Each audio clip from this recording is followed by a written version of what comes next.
इस पर हम गुफ्तगू करेंगे। एहसन मेहनती साहब MD एंड CEO हैं आरिफ ऑडिटीज़ के। एहसन साहब, बहुत शुक्रिया प्रोग्राम के लिए, आपने वक्त निकाला। ये स्टॉक मार्केट में इस हफ्ते हमने देखा कि ओवरऑल मजमूई तौर पर सूरत हाल खासी बेहतर रही है। मार्केट एक पॉजिटिव जोन में चल रही है। आज भी चंद एक पॉइंट्स का इजाफा हुआ है। तो आने वाले चंद एक दिनों में आप कुछ मजीद ऑल टाइम हाई रिकॉर्ड बनते हुए देख रहे हैं?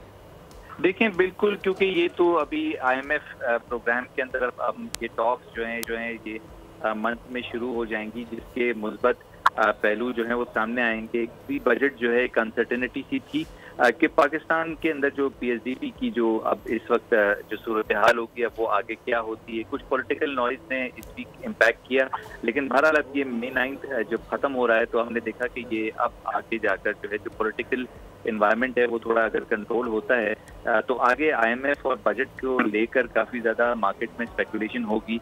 स्पेशली गवर्नमेंट के जो कमिटमेंट्स होंगे PSDP के, उसको लेके नेचुरली जो है हमें नज़र आ रहा है कि सीमेंट जो सेक्टर है या दूसर इंडस्ट्रियल एक्टिविटी है उसके अंदर काफ़ी ज़्यादा स्पेकुलेशन नज़र आ रही है।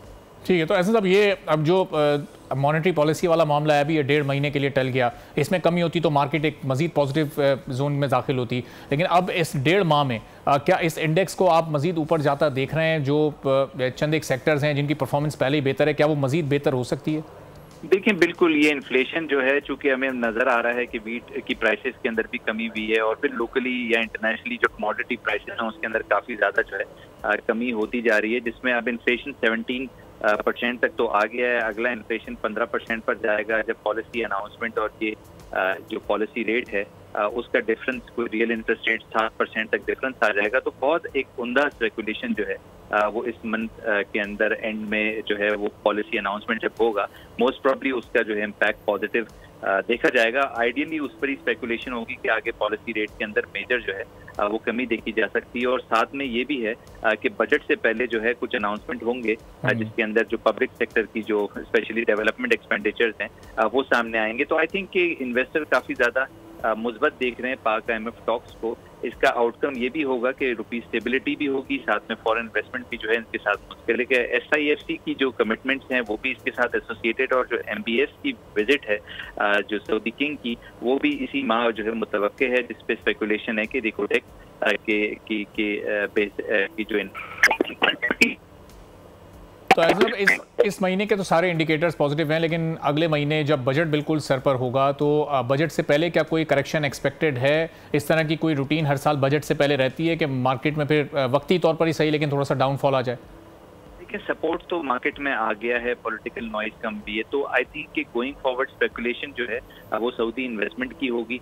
और फिर इसके बाद जो है वो हमें बजट के जो नुकात सामने आएंगे, पाक IMF टॉक्स के जो आउटकम है वो सामने आएंगे, स्ट्रक्चरल रिफॉर्म्स जो हम देख रहे हैं प्राइवेटाइजेशन के फॉर्म में, यही मांग में जो है कुछ डिसीजंस लेंगे, जैसे PIA की भी फरोख्त की जो डिसीजन लिए जाएंगे। तो I think state owned enterprises के लिए भी काफी मुस्बत महीना है। साथ में जो है वो पॉलिसी रेट की कटौती की भी जो है वो जो है वो चांसेस बढ़े हुए हैं। तो आई थिंक कि ये सारी चीजें अगर आप कंबाइन करें तो ओवरऑल पर्सपेक्टिव बहुत मुस्बत है। बट इसके अंदर एक खतरात हमें बिल्कुल है कि जियो पोलिटिकल अनसर्टेनिटी है, जिसकी वजह से तमाम जो इंटरनेशनल मार्केट्स हैं, ग्लोबल मार्केट्स हैं, उसमें प्रेशर देखा जा रहा है। इजराइल के तनाज़ुरात हैं। और ऐसा अब ये तो अभी हम उस तनाज़ुर में बात कर रहे हैं कि IMF के साथ पाकिस्तान की टॉक्स बड़ी पॉजिटिव रहेंगी, पाकिस्तान कन्विंस करने में IMF को कामयाब हो जाएगा, बड़ी कामयाबी के साथ ये प्रोग्राम आगे चल पड़ेगा। लेकिन खुदा न खास्ता अगर ऐसा नहीं होता, थोड़ा डिले होता है या कुछ IMF की शराइत ऐसी होती हैं जो पाकिस्तान के लिए पूरी करना मुश्किल होती हैं, और अगर ये थोड़ा सा प्रोलॉन्ग हो जाता है मामला, तो उसके फिर कुछ इफेक्ट्स क्या मार्केट पर डेवलप हो सकते हैं? इस वक्त तो मार्केट के अंदर बिल्कुल ही एक्सपेक्टेड के जो एज IMF सेज वो ही चीजें होनी है, क्योंकि इससे पहले प्रोग्राम की जो सक्सेस थी वो इसी बेसिस पे थी कि जो IMF ने कहा है वो हमने एज एन इकोनॉमिक फ्रंट जो है वो हमने उसको उसी तरीके से एज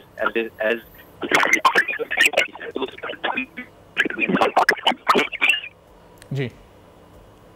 एहसन साहब को रिकनेक्ट हम करते हैं ताकि आपकी आवाज़ सही तौर पर नाज़रीन तक जा सके। बड़ी अहम बात एहसन साहब इस वक्त कर रहे थे कि जितने भी पॉजिटिव इंडिकेटर्स हैं उनके मार्केट पर बड़े मुस्बत असरात मुरतब हो रहे हैं। उसमें सऊदी अरब से होने वाली सरमायाकारी भी है, खासतौर पर यह महीना बड़ा इंपॉर्टेंट है चूँकि मोहम्मद बिन सलमान को भी पाकिस्तान का दौरा करना है।